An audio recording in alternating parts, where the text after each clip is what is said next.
반갑습니다. 아침 묵상에 오신 여러분들 환영하고 축복합니다. 오늘은 바디메오를 고치시다라는 제목을 가지고 마가복음 10장 46절부터 52절까지 말씀을 함께 살펴보았으면 좋겠습니다. 먼저 우리 그럼 46절 말씀 같이 읽어보았으면 좋겠습니다. 같이 읽도록 하겠습니다. 그들이 여리고에 이르렀더니 예수께서 제자들과 허다한 무리와 함께 여리고에서 나가실 때에 디메오의 아들인 맹인거지 바디메오가 길가에 앉았다가 오늘 본문에 보면 여리고에 이르렀다라고 이야기합니다. 여리고의 이름 뜻은 향기, 향내란 뜻이에요.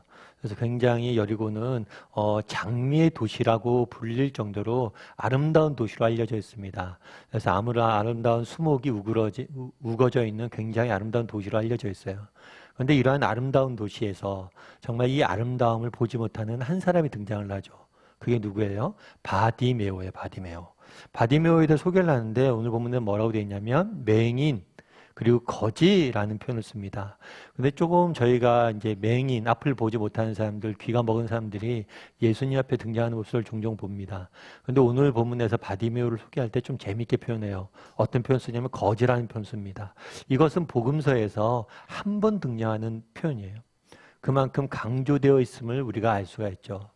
그러면 왜 이것들을 강조하고 있을까요? 아마 이 맹인은 앞을 보지 못합니다. 앞을 보지 못할 뿐만 아니라 그의 직업이 뭐예요? 거지예요. 다르게 표현하면 다른 사람의 것을 구걸하면서 먹고 살아야 되는 형편임을 보여주기도 합니다.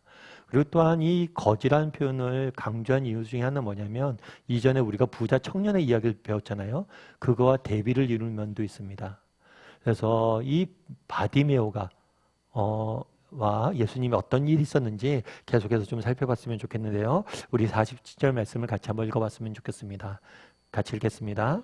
나사렛 예수시란 말을 듣고 소리질러 이르되 다윗의 자손 예수여 나를 불쌍히 여기소서 하거늘. 여기서 나사렛 예수란 이야기를 듣고 당연하겠죠. 맹인이기 때문에 보진 못했어요. 그런데 들었죠.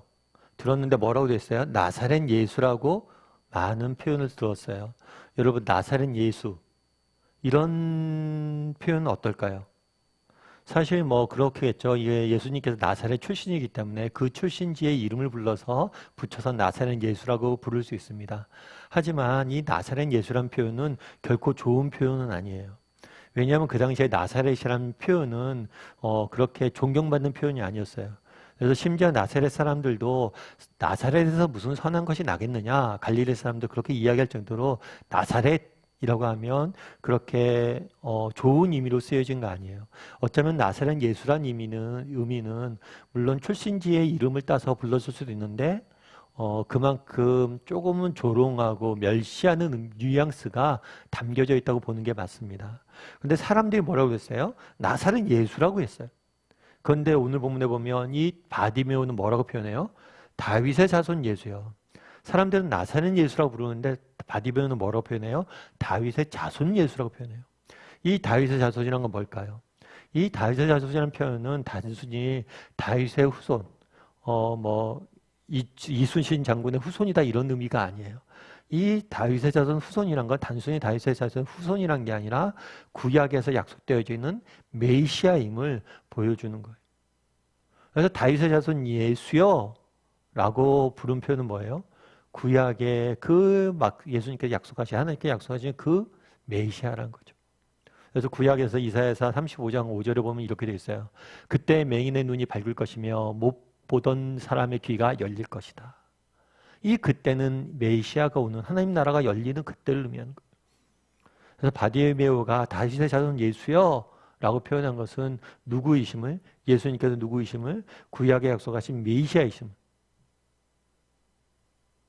그는 확신하고 부른 거죠. 그러자 예수님께서는 이 맹인의 부르심에 어떻게 응답했는지 한번 51절 말씀 같이 한번 읽어볼까요? 같이 읽도록 하겠습니다. 예수께서 말씀하여 이르시되 내게 무엇을 하여 주기를 원하느냐. 맹인이 이르되 선생님이여 보기를 원하나이다. 오늘 본문에 보면 뭐라고 했어요? 뭘 하길 원하냐, 무엇을 하여 주길 원하느냐 물으니까 뭐라고 표현해요? 보기를 원한다 라고 표현했죠. 이 맹인은 나사렛 예수라고 사람들이 불렀을 때 뭐라고 했어요? 다윗의 자손 예수여 라고 불렀어요. 이 다윗의 자손 예수라고 부르는 표현은 마가복음에서 한 번밖에 등장하지 않습니다. 그만큼 놀라운 표현이에요. 그런 다음에 예수님께서 뭐라고 표현해요? 뭘 하길 원하느냐? 그랬더니 이 맹인이 뭐라고 그래요? 보기를 원한다 라고 이야기를 해요. 그래서 우리는 맹인이니까 그냥 보기를 원했구나 라고 생각하기 쉬워요. 그런데 그렇지가 않아요. 이건 결코 쉬운 표현 아니에요. 이 본문에 우리가 처음에 본문 시작할 때 맹인을 누구라고 소개해요? 거지라고 소개해요. 거지는 그 전에 무엇을 했습니까? 끊임없이 구어했어요. 국어를 했어요. 사람들에게 야 거지야 내가 너에게 뭘 해줄까? 돈을 주십시오라고 얘기했어요. 먹을 것을 주십시오. 입을 것을 주십시오. 라고 얘기했어요. 그런데 이 순간 예수님에게는 이전까지 구했던 그런 먹을 것이나 입을 것이나 어떤 삶에 필요한 것을 구하지 않아요. 무엇을 구해요? 내 삶의 가장 근본적인 필요. 내 삶의 가장 근본적인 정말 갈망. 내 삶의 가장 근본적인 그러한 아무도 해결해 줄 수 없는 문제를 해결해 달라고 예수님에게 구하는 거죠. 어떻게 이렇게 구할 수 있어요? 예수님이 누구신지 알았기 때문이에요. 다윗의 자손, 메시아다. 메시아가 올 때 그날의 맹인이 눈을 뜨게 될 것이다. 이런 얘기를 들은 거죠. 기억한 거죠. 그래서 그날에 예수님께서는 그날의 바디변은 뭐라고 이야기한 거예요? 가장 근본적인 인생의 문제를 해결해 달라고 이야기를 하고 있는 거예요. 우리는 그럼 어떨까요? 정말 우리는 예수님께 이렇게 바디메오처럼 구할 수 있는 사람일까요? 정말 내 인생의 근본적인 문제에 대해서, 정말 내 삶의 근본적인 문제에 대해서, 내가 느끼고 있는 갈망에 대해서 정말 예수님에게 구하고 있습니까? 혹시라도 우리 중에 그런 사람들은 없어요? 에이, 이거는 예수님이라도 해결하지 못해. 에이, 이거 기도한다고 되겠어? 우리가 막상 기도하지만 어떤 경우에는 내가 기도하면서 예수님께서 들어줄 만한 것, 상식적으로 봤을 때 내가 가능한 만한 것, 이런 것만 기도하고 있지는 않냐는 거예요. 평생을 이 사람을 구해야 했던 건 뭐예요? 돈과 먹을 것과 입을 것이에요. 그런데 이 순간만큼 뭘 구하는 거예요? 가장 근본적인 문제의 해결들을 구하는 거예요. 내 인생에 정말 갈급한 것들 구하는 거예요. 정말 우리도 한번 돌아봤으면 좋겠어요. 나는 예수님에게 무엇을 구하는 사람인가? 내 인생의 가장 근본적이고 그리고 내가 정말 내 인생에 그 누구도 해결해 줄 수 없었던 그 문제를 구하고 있는 사람인가?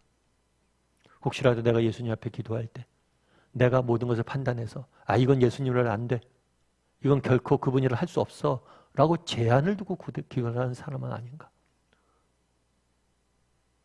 한번 돌아봤으면 좋겠어요. 제가 언제 한번 소개해 드린 적도 있는데요. 신순규라는 분이 계세요. 이분이 쓴 책 중에서 눈 감으면 보이는 것들이라는 책이 있어요. 그런데 이분은 굉장히 똑똑하신 분이에요. 수재예요. 그래서 미국에 있는 프린스턴과 하버드와 MIT에 동시 합격한 굉장히 뛰어난 수재죠.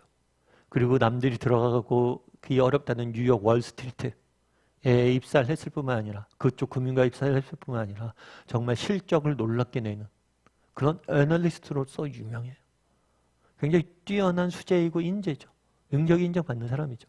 그런데 이분의 특징 중에 하나가 뭐냐면 이분은 1급 시각장애인이라는 거예요. 사실 우리는 이런 시각장애인에 대한 이야기를 듣습니다. 그래서 이게 뭔지 몰라요. 우리는 글로 보기 때문에 경험해보지 않아서.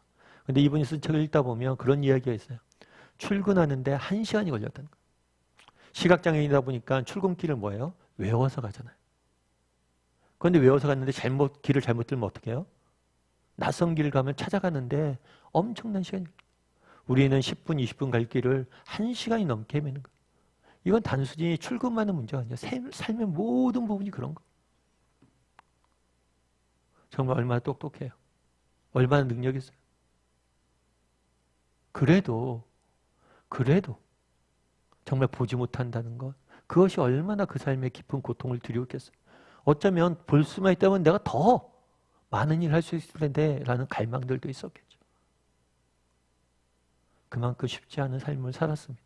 그럼에도 불구하고 이 모든 것들을 이겨내고 정말 열심히 살고 있는 모습을 보는 거죠. 그러면서 그런 얘기를 이 책에서 자기가 이렇게 열심히 살 수 있는 비결, 정말 하루하루 살기가 너무 힘든데도 매일 이렇게 정말 열심히 살 수 있는, 기쁨을 살 수 있는 비결이 있다고. 그건 뭐냐면 이 사람의 표현대로 이야기하면 아침 운동이야, 아침 운동. 그럼 아침 운동이 뭐냐? 어떤 운동을 하냐? 그래서 아침 운동이라고 소개한 게 뭐냐면 큐티예요, 큐티. 아침마다 하나님께 말씀 보고 기도하고 정말 맡기고, 그럼 정말 어저께 정말 보지 못해서 상하는 그 마음들 하나님께 위로해 주시고 또 하루를 살아갈 수 있는 힘을 주신다. 자기가 정말 앞을 보지 못함에 대해서 가지고 있었던 그 모든 많은 아픔들의 근본적인 해결을 예수님과 만나는 그 짧은 시간을 통해서 얻는다는 것. 오늘 본문에 보면 바디메오가 뭐라고 이야기합니까? 보기를 원하나이다 이야기합니다. 나는 정말 무엇을 구하고 있는 사람인지 돌아봤으면 좋겠어요. 나는 하나님의 능력을 제한하고 정말 그런 것도 구하는 사람인지, 아니면 정말 진심으로 내 인생의 근본적인 문제, 정말 아무도 해결해 줄 수 없는 문제를 해결하길 원하는 사람인지, 그렇게 기도했으면 좋겠어요. 정말 하나님께서 우리의 문제를 해결해 줄 수 있어요. 어떤 문제가 되었건 간에. 이 시간 오늘 하루는 정말 한 주간 시작이잖아요. 한번 나는 정말 이 바디메오처럼 하나님 앞에 기도할 수 있는 사람인지, 구하는 사람인지 돌아봤으면 좋겠고, 정말 그렇게 이번 한 주간 하나님께 우리의 인생 문제를 가지고 나가서 근본적인 문제를 가지고 나가서 해결해 주실 것을 믿고, 정말 이 근본적인 문제를 해결해 줄 것을 믿고 기도할 줄 아는 저와 여러분이 되기를 주님의 이름으로 소원합니다.